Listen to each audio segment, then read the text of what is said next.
Hello there guys, RMP792 here. So, Discovery episode 11? I really should check this. Anyway, the second one after they came back from the mid-season break. So, this was a pretty good, interesting episode. With, again, annoyances and problems. I'll freely admit, this show still doesn't really feel much like Star Trek. But we'll get into that. So, as usual, spoilers abound. So we start with them, repairing some sort of power conduit on the Discovery because something's gone a bit weird. At first I thought we were going to do one of those, everything's dark and grim and everybody looks like they're dead, and then we flash back to earlier and we find out what's going on with things, which, writers, don't do that. I hate that as a narrative device. It's annoying. Start your story where you start. Start your story where it starts. And then, whoever was doing the repairs basically ends up in the medical bay and finds, Stamets, huddling Calder's dead body. And yeah, I'm still not happy about that, guys. It's still BS. So my comment was, oh god, they're going to think Stamets did it, aren't they? And of course they do. That their assumption is that the crazy guy got loose and killed his lover. But Tilly's attitude is, well, it wasn't him. It's not that she doesn't think he did it. It's just that, as far as she's concerned, at this point, his brain's been futzed with so much that is not Stamets anymore, and she's kind of right about that. So his brain is still completely screwy. To the point where she actually comes up with a plan to basically fix it by using using the spores, which, okay. That they put in some nice technobabble, which is something Star Trek. That's the one element of the show that does really feel like Star Trek. Occasionally they'll just waffle on technobabble that means absolutely nothing. I'm once again, I'm taking the various stories and just sort of doing them one at a time rather than trying to remember what order individual scenes came in. It's simpler. So they plug his brain into that, and it seems to be going okay. And then as a result of his brain being rewired, it stops remembering how to make his heart beat or his organs work or whatever, and so he dies. I'll be honest, that death wasn't anything like the death the previous week, because it's blatantly obvious that he's not actually dead. And indeed, that's confirmed right near the end of the episode when we see him in a trippy CGI forest thing, and somebody calls out to him, and he looks over and he sees himself, but it's himself in the Mirror Universe uniform, which almost certainly means that this is the version of him from this universe, which implies that the version of him from this universe also went through the procedure. Though the fact that he has would be weird, because the Mirror Universe wouldn't give a damn about hurting the tardigrade. Though you could argue that they basically had to stop using it because it was physically incapable of doing it, so they did the experiment. There'll be a way to make sense of how come his counterpart has also been through the treatment and has been doing the same thing. So that's kind of it for that story, which is it's there. Again, that story's clearly setting up stuff to come rather than actually being interested in being a narrative payoff itself. So the other main story of the episode is, of course, Michael on board the Mirror Universe Shinjiao, being its captain, and it's the classic, how long can you be undercover before you stop being undercover and start just being that person? And we've seen this story done a million times before. Sleeping Dogs does a pretty good version of it if you've ever played Sleeping Dogs. But let's face it, the episode pretty much starts with Michael just getting up and going down and having to go down to the transporter bay and just being like, okay, here's like 4 people we need to execute. Ship's only got a crew of like 110, I think they said in the previous episode. So, and in fact, the Xinjiao's smaller than the Discovery. So the Xinjiao's crew's probably somewhere in. If you assume it's comparable size to the NX-01, that had a crew of about 80. So, yeah, if you're executing 4 people at once, that's a pretty substantial chunk of the crew. I mean, standard military doctrine, I think, is something like 10% is an acceptable loss rate. You're halfway there just by executions in one go.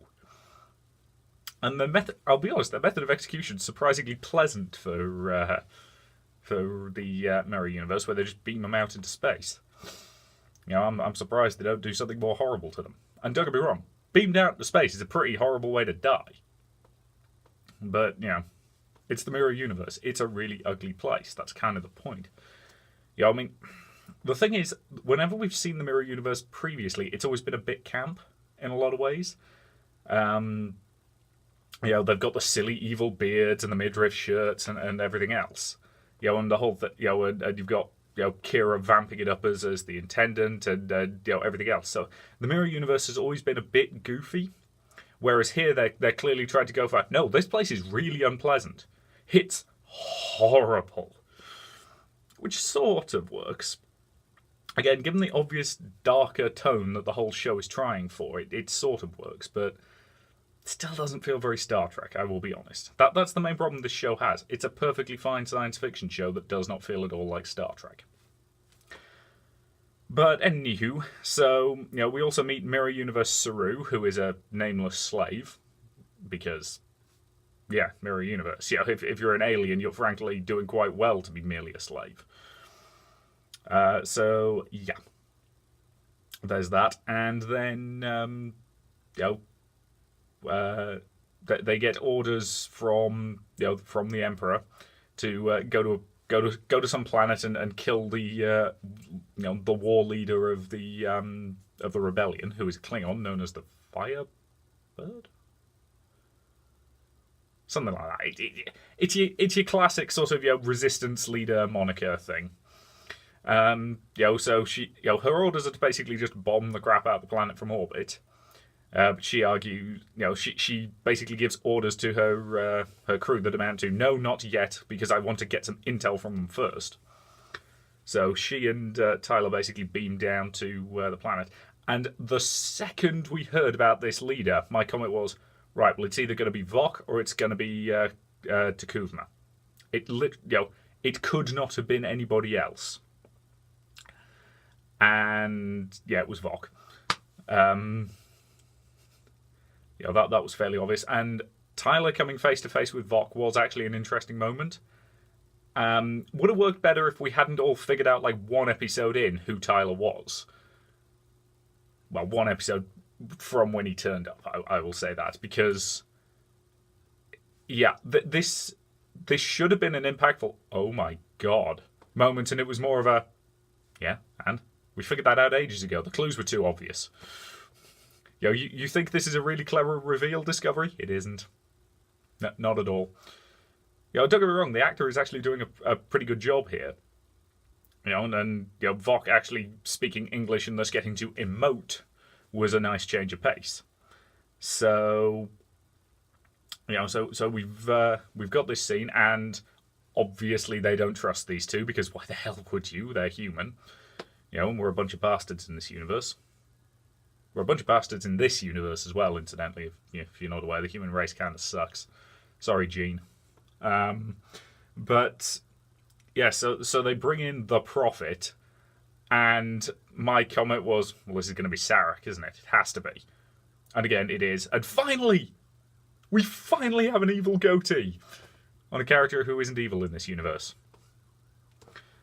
But it at this point, it's clearly been firmly established the rules. If you are a Vulcan, your counterpart in the Mirror Universe has a goatee. Spock, Sarek, and Ambassador Saval, all three of them had goatees in the Mirror Universe.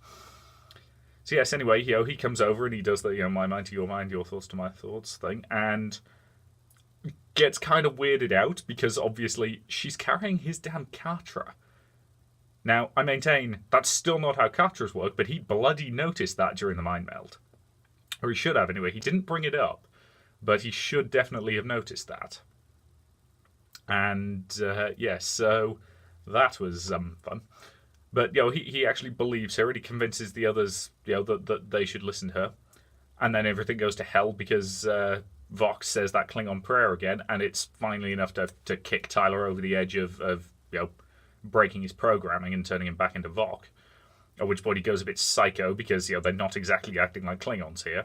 They're part of an alliance of races, which no. During this time period, Klingons are kind of racist arseholes. They kind of are in the future as well, but to a lesser extent. Because they actually had to start relying on the other races for various things after the whole Praxis. Took me a while to remember the name, but yes, after the Praxis incident, they didn't have much choice but to start aligning with the other races, and that actually helped. They've still got their warrior culture by the time you hit TNG, but they're actually starting to work with the other races a bit more and be less assholish about it. And by the time you reach the end of DS9 and the end of the Dominion War, the fact that humans and Klingons have been fighting side by side against this common enemy for quite a few years at that point has actually formed a lot of bonds between individual soldiers and across battle lines and all that stuff, as invariably happens when you've got allies in a war. So as a result, the two races are actually a lot closer together, which is good. That's kind of the message of Star Trek, in that unity will come about, even if sometimes it does require conflict. But anyway, so Vox finally flipped back to being Voq, and yeah, I called it in the last one, incidentally, that the reason that he didn't flip back before was that the Ash Tyler personality was in love with Burnham, and he was hanging on because of that. So, dear, oh dear, oh dear. But anywho, so yeah, so that after a bit of a fight in which Tyler gets his ass kicked by Mirror Universe Voq, which you would kind of expect, because given everything they've done to Tyler, they must have lowered his strength at least somewhat. In order for it to realistically pass as human, so he won't be anywhere near as strong or tough as a proper Klingon anymore. So there's that. Yes, they beam back up to the ship, and then he basically admits what's going on and tries to kill Michael, and only gets stopped by Mirror Universe Saru. And because she was nice to him, he actually defended her and got Tyler the hell off of her. Let that be a lesson to you. Be nice to your slaves. Don't keep slaves, you assholes. But anyway, no, standard rule in fiction is that the best way to keep a population of slaves in line is for them to be reasonably well treated. If they, it's the classic. If you, kick the crap out of someone when they're a child, and then show them a little bit of kindness when they come to you, you get into the classic carrot and stick mentality where they want to be really, really loyal to you. And I absolutely have no idea how true this is, psychologically speaking. I'm not an expert in psychology or anything like that. All I know is it's something that crops up a lot in fiction. That's a good way to make someone loyal to you. So, I would not be surprised to find out there's some element of truth to that. So, yeah. Anyway, grim topic. But, yeah, so we get that bit. So, they basically say, oh, well, he needs to die for this. Frankly, I'm surprised they didn't, do a bit of torturing first, because Mirror Universe, come on, we literally have these things called agony booths. Torturing things is our favourite hobby. So she walks up to him while he's on the transport pad and punches him. And the second she did that, I was like, okay, she's done something there. She has to have planted something. So when they were about to beam him away, beam him out, and she said, wait, this one dies by my hand, I knew she'd do something to the transporter. My assumption was that she'd beam him down to the planet. So I was quite surprised when it saw him in space, and then he starts getting beamed somewhere else, and I was like, oh right. Wait, hang on, where the hell's the Discovery been hiding? because transporter range isn't that far, relatively speaking. Even if you go by the Abrams universe timeline, where they can somehow beam ridiculously far, even that doesn't come about for another few years at this point. So yeah, no idea, because transporter distance is relatively short range, so the Xinjiao should have been able to detect the discovery. But, oh well. And, so they beam, they beam Tyler back, and she's obviously let them know what's going on and what's happened. Because, they take him off to the brig, but not before Saru, takes one of the data card things that the Enterprise always used to have, out of his pocket, which she obviously planted there when she gut punched him. And not entirely sure how, because it was that side and she was on that side. Oh, who cares? But yeah, so, and that's the data they need on the Defiant, so they can hopefully figure out how the bloody hell they get back to their universe. And then, of course, the episode ends, well, just before that, she's talking to Lorca about the current situation. Because her argument is, well, after that depressing thing, I need to cheer myself up with a bit of personal torture. Bring Lorca to me.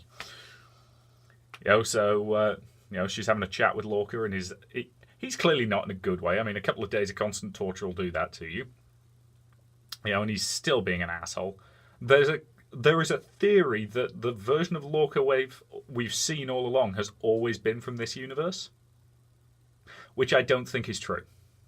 It's an interesting theory, but no, it's not true. But yeah, so but they're having a bit of a chinwag about his Tyler's personality and all that lot. No, it's the usual guff. What must you do to maintain your cover, and is it worth killing all these people in order to save all the lives in our universe and all that kind of interesting moral stuff. And then they get interrupted by the knowledge that somebody has arrived in orbit and is charging weapons. But they can't see who's doing it. Somebody's using cloaking technology. So they rush up to the bridge, and somebody fires a volley of torpedoes into the planet, and somebody remembered how powerful photon torpedoes are supposed to be. Because it's really damn inconsistent how powerful photon torpedoes are meant to be across all of Star Trek. There are times in TNG where you can fire a volley of them into a planet and you'll barely do any damage at all. I mean, look at First Contact, where the Borg are firing photon torpedoes, or whatever the Borg equivalent of photon torpedoes are, they're green ones, into the area near where the Phoenix is. And their torpedoes seem to have about the firepower of the average small mortar shell. Whereas, here, it's a matter-antimatter warhead, guys. It's a big explosion. I mean, depending on the amount of matter and antimatter you've got inside the torpedo. But yeah, it's a big bomb. It's a very, very big bomb. So yeah, a volley of them basically sort of blows about half the surface of the planet away, which is kind of yikes. And then, of course, the Empress turns up and called it. I told you it was going to be one of two things. It was either going to be Empress Hoshi Sato, who would be very, very old at that point, or it was going to be Empress Michelle Yeoh, so Philippa Georgiou. And that's led, of course, to rapid fan speculation that they're going to turn out to be related. I'm kind of hoping they don't, because honestly, that would just be kind of, let's have these two Asian characters be related just because. Especially since they're, from different parts of Asia. So, yeah. I've got absolutely no problem with Georgiou being Hoshi's, student or something like that. She handed it onto her because she felt she was the best qualified for the job. But if they're actually being related, no, I think would be a mistake. But yeah, so pretty much as predicted, Empress Georgiou, who for some reason is using the pronoun emperor, but I suppose that could just be a way to throw everybody off. So anywho, yes, they the planet's been bombed, and now Michael's doing the bowing thing, and for some reason, Lorca looks weirdly pleased to see the Empress. So yeah, and that's pretty much where we're at. So Yeah, a perfectly fine episode. Let down by the fact that we all knew what the twist was months ago. That's the problem. Discovery seemed to think it was being really clever with this big twist that no one was going to see coming, and we all called it the first episode that Tyler turned up. If Tyler had just been a crew member on the Discovery, and then we'd found out later that part of his backstory had been, that he was captured and all that stuff, would probably have worked better. As it stands, because of the way they did it, it was blindingly obvious that he was a spy, and later on we realised, oh right, it's actually Voq himself. Okay, so yeah, wasn't surprising, and as a result, the whole twist aspect of the episode had absolutely no impact at all. But yeah, so no, overall good episode. Still doesn't really feel much like Star Trek. And then just it was fine. And again, I'm gonna keep watching. I'm gonna keep seeing where this is going. I figure we probably got one more episode in the Mirror Universe. I'd guess. We still need to have Stamets's "Don't Go Into the Palace" line pay off somewhere along the way, and we know that somehow that they're going to end up getting back to their universe or something like that, or something's going to go wibbly or something like that. The thing I realised last week that I forgot to actually bring up. Another one of the prevailing theories has been the way they're going to square the continuity problems is by actually leaping the Discovery somewhere into the future, which I still don't think they're going to do, but it's a theory about what they might do. And one of the ways they could do that is that the portal that brought the Defiant from TOS to the Enterprise, two-parter set in the Mirror Universe, also shifted it backwards in time. So by reversing that, in order to get back to their universe, it might shift them forward in time. So, don't know. They might do it, they might not. Who knows? But either way, yeah, solid, enjoyable episode. It was nice, nice seeing the redesigns on the various other alien races aren't that bad. The Andorians, you can tell immediately they're meant to be Andorians. I looked at it and went, oh, okay, so that's a Tellarite. Okay, yeah, that's not too bad. So that was fine. And yeah, so that's pretty much all I've got on this one. It feels like there should be more to say about this episode, but it was just fine. So yeah. Right, so yeah, thank you very much for watching, and I'll see you in the next vlog.